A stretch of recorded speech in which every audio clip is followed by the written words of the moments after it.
Bonjour à tous les passionnés de cinéma. Je suis enchanté de vous retrouver sur ma chaîne Cinémadicte, où je vous propose les meilleures infos sur les nouveautés cinématographiques et les films déjà sortis.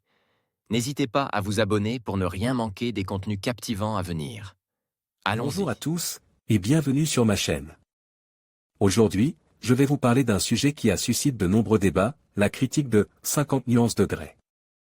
Dans cette vidéo, je vais analyser les thèmes principaux du livre et du film, explorer les personnages et leur dynamique, et discuter des implications culturelles de cette œuvre.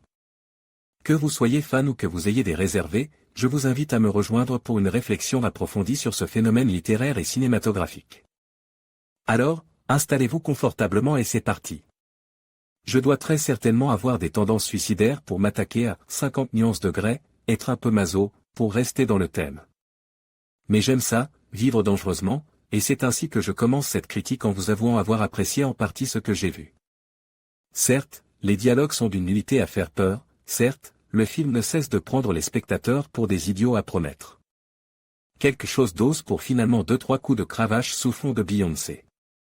Pourtant, le film fait preuve d'une légèreté totalement absente du matériau original ainsi que d'une héroïne bien plus attachante que la pauvre gourgandine écervelée des romans d'E.E. L. James. Ici, l'Anastasia campée par Dakota Johnson n'hésitait pas à repousser son Christian Grey d'amour quand il le faut, interprète par un Jamie Dornan en demi-teinte tout au long du film, tantôt gêne par la folie du personnage qu'il incarne, tantôt très charismatique. C'est ces points qui auront fait toute la différence dans mon jugement final, car 50 nuances de Grey s'avère être un film tout à fait regardable, et tout à fait divertissant. Certains verront une œuvre faisant constamment l'apologie de la violence conjugale, d'autres un simple objet de fantasme romance. Le débat étant presque impossible tant les avis resteront entre des deux côtes, ce n'est donc pas sur ce point que je m'attarderai. Dans cette critique mais simplement sur le but lucratif qu'il accomplit, avec plus ou moins de réussite. Tous les éléments sont réunis pour plaire au grand public, un tandem au physique avantageux, ayant manifestement beaucoup de mal à s'entendre hors caméra, des acteurs secondaires sympathiques, une bande originale excellente et une réalisation soignée accompagnent d'une photographie très perfectionnée. Là où on assistait à des scènes de sexe, trop explicites à la limite du lassant tant elles semblaient toutes surréalistes dans les livres, Sam Taylor Johnson réduit ici le quota de ces fameux passages pour des scènes filmées avec beaucoup de classe, jamais dérangeantes et toujours utiles au récit. Parmi les acteurs secondaires, on retrouve Héloïse Mainfort pour qui la sympathie se fait presque immédiatement, ainsi que Rita Ora. Et Luke Grimm, susceptible de faire des étincelles lors des suites connaissant l'évolution de leurs personnages malgré des rôles très mineurs dans ce premier opus. Si l'ensemble convainc, on ne peut s'empêcher de remarquer le manque d'alchimie entre les protagonistes, ce qui handicape beaucoup. Le film laisse cependant place à un comique de situation fait de silence-gêne, qui fera peut-être le charme du duo à long terme.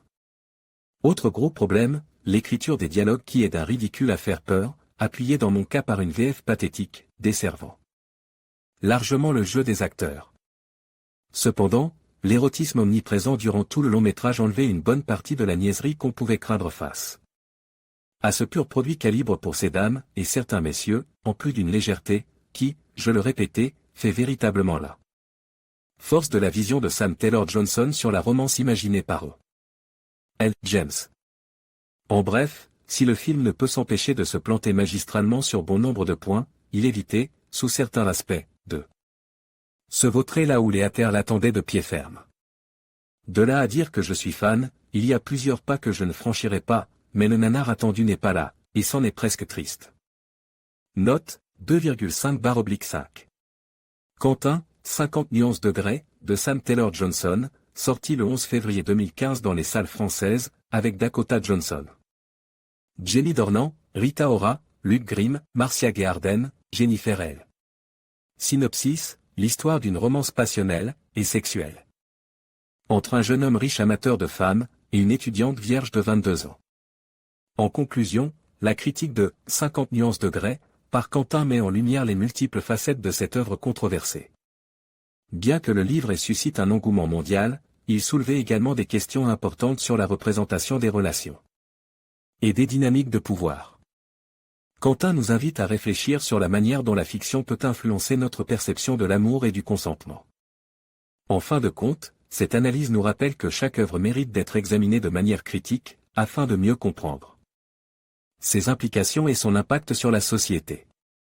Merci de nous avoir suivis dans cette exploration.